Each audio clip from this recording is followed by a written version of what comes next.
Ça fait un moment que je suis entrepreneuse puisque j'ai le statut d'auto-entrepreneur depuis 2009, puis je l'ai refait en 2014. J'ai appris à gérer pas mal de choses grâce aux jeux vidéo. Alors ça peut paraître surprenant parce que être entrepreneur à première vue, ça ne paraît pas coller avec le jeu vidéo, mais pourtant quand on regarde bien, on voit qu'il y a toute forme de jeux vidéo et que les jeux vidéo enseignent en s'amusant.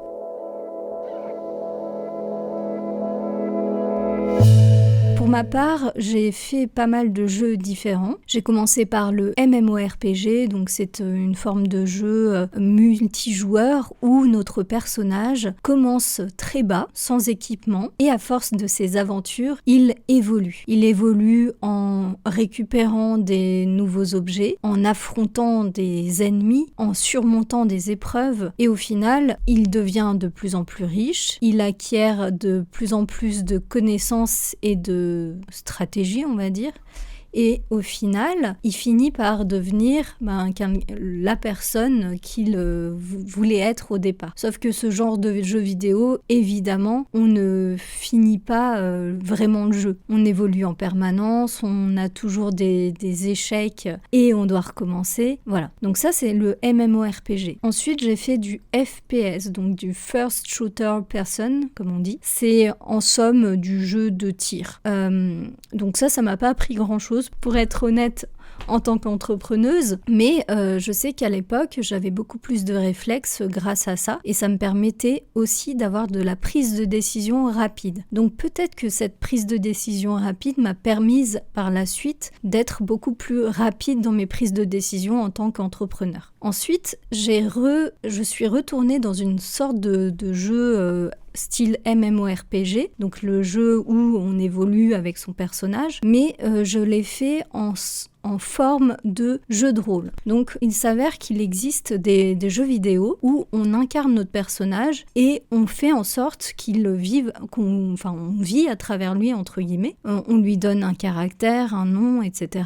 Et on lui fait vivre des aventures qui seront celles du personnage, mais qu'on interprétera avec son prisme. Donc c'est un petit peu complexe vu comme ça, mais le jeu de rôle c'est tout à fait ça, c'est un personnage qui va vivre des aventures. Ce style de jeu est plus connu autour d'une table avec 2-3 personnes qui s'amusent lors d'une soirée, avec un maître de jeu qui mène l'histoire. Mais là moi je l'ai fait j'ai découvert ce style de jeu à travers un jeu vidéo. Et nous ne faisions pas de jeu de rôle à l'oral, mais à l'écrit à la base. Donc moi j'ai tout écrit, tout ce que mon personnage disait. J'ai ainsi pu acquérir pas mal de vocabulaire français, et j'ai également pu écrire d'autant mieux parce que les fautes sont un petit peu mal vues, et donc j'ai appris à mieux écrire, à faire moins de fautes, à tourner des phrases un petit peu mieux, même si sur le coup c'est un peu compliqué parce que vu que c'est un personnage qui parle, nos phrases sont pas forcément très bien tournées, mais nous devions faire des rapports, des discours et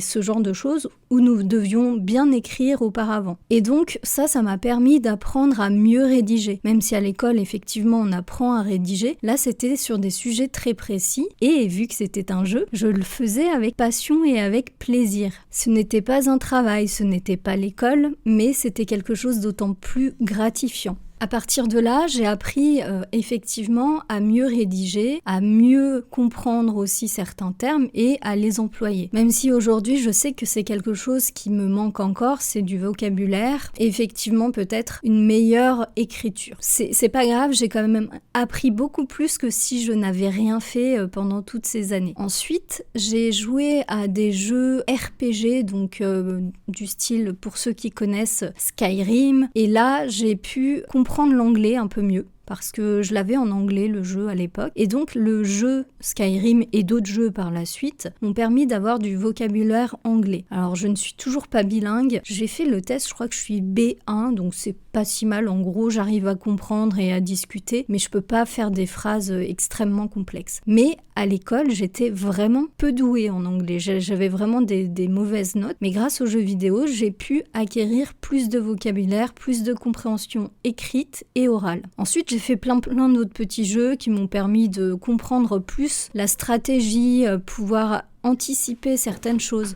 et prévoir en gros le futur de mon jeu. Ça c'est plutôt des jeux de stratégie. On doit prévoir chaque chose. Après ça, je suis retournée dans le jeu de rôle, mais j'ai fait plus du jeu de rôle sur table et même en jeu de rôle grandeur nature, où là j'ai pu m'exprimer à l'oral. Donc ça c'est moins du jeu vidéo, mais c'est quand même le jeu vidéo qui m'a permis d'aller vers ça. Et donc pendant tout ce temps, j'ai acquéri des connaissances, j'ai pu m'améliorer dans pas mal de domaines, et vraiment des domaines variés, comme vous pouvez le constater. En tous les cas, je pense que le jeu vidéo m'a beaucoup apporté dans la vie. J'ai pu également rencontrer pas mal de personnes, dont des personnes avec qui j'ai travaillé, avec qui j'ai mené des projets, et j'ai même par la suite créé mes propres jeux qui m'ont permis aussi d'acquérir de nouvelles compétences. J'ai également, grâce à ces jeux, pu gérer des équipes. Alors j'ai pu comprendre que je n'étais pas douée pour ça, mais au moins je l'ai fait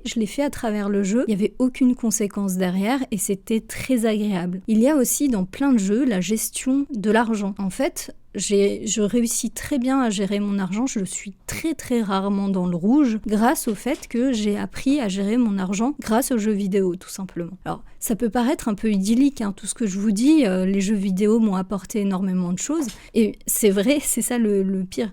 Après, c'est vrai que j'ai beaucoup joué depuis que j'ai 18 ans, mais j'ai beaucoup moins joué lorsque j'étais plus jeune. Je ne sais pas si ça aurait été une bonne chose de jouer plus jeune, j'aurais peut-être acquis toutes ces choses beaucoup plus jeune, ou peut-être que mes jeux vidéo auraient été peut-être moins intellectuels à cette époque, je ne sais pas. En tous les cas, moi je pense que le jeu vidéo ne doit pas du tout être vu comme quelque chose de mal, de mauvais.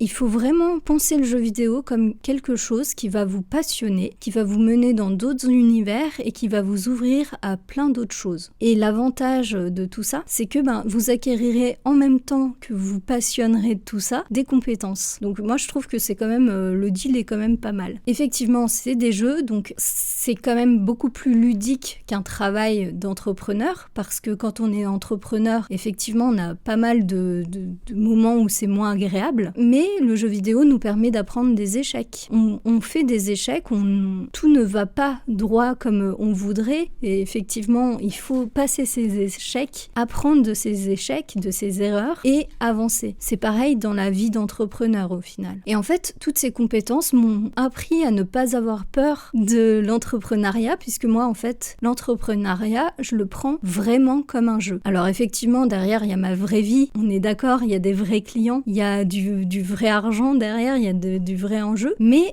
je le prends vraiment comme un jeu, le jeu de ma vie, mon jeu de gestion en fait. Et vu que j'ai personne qui dirige à part moi, c'est vraiment moi qui suis maître de ma vie à partir de mon entreprise en fait. Et c'est passionnant, vraiment. Aujourd'hui, j'ai beaucoup moins le temps de jouer, je joue occasionnellement, mais je ne joue plus autant qu'avant et plus autant que je voudrais, mais bon, mon jeu, du coup, c'est mon entreprise et ça me plaît aussi, c'est pas du tout grave. Je sais de toute façon que je reviendrai vers le jeu à certains moments, puis à d'autres, je m'en éloignerai un petit peu, mais ça restera là toute ma vie, puisque c'est une passion. C'est une passion qui est de plus en plus commune, puisque le jeu se démocratise. Je pense que tout le monde a joué à un jeu vidéo dans sa vie.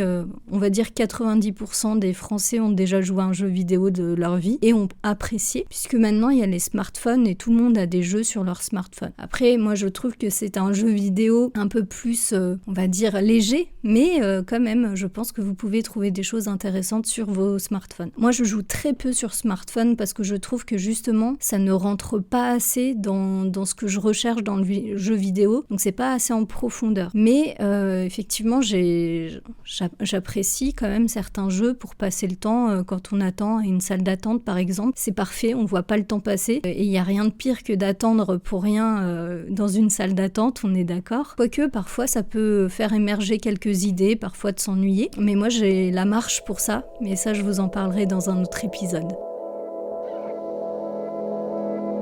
Si vous aussi, vous aviez des a priori sur les jeux vidéo ou au contraire, si vous appréciez les jeux vidéo et que vous faites aussi le parallèle avec votre entreprise et votre vie, dites-le moi en commentaire et puis on se dit à très bientôt.